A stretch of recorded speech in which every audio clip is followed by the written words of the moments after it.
So as soon as I started teaching belly dancing, I started trying to look into the history of the form.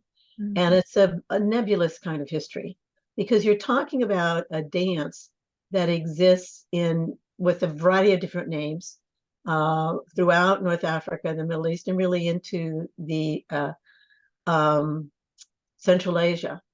And so I couldn't really, I would say I couldn't really find the answers that I sought, but I started asking questions. So since I couldn't do anything in finding the details that I would have been happy with in terms of its area of origin, I started looking into what it meant for people who did the dance in the United States, how they did it, the different styles they did it, what influenced them for taking it up, whether or not they tried to be specifically doing dances as they were in North Africa and the Middle East, or whether they were doing a derivative.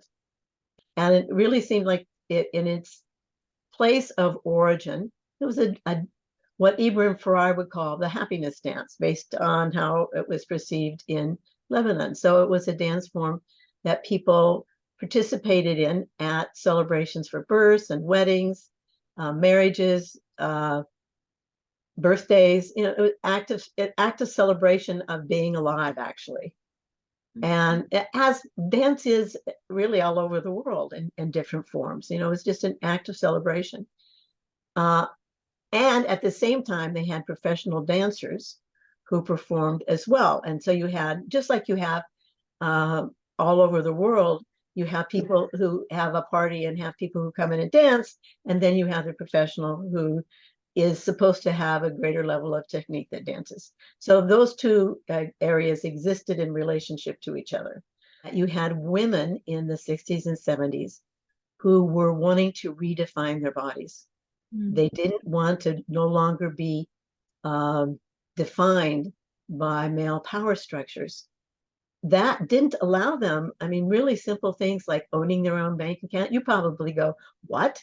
Women in the 60s couldn't have their own bank account, or their own credit card.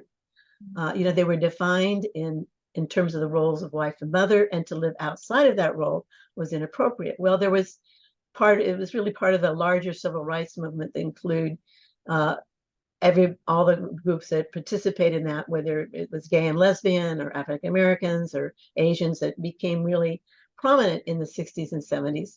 And women's rights became part of that. So owning your body became part of that. Well, one of the ways to own your body is to actually learn to discover the sensuality of your body.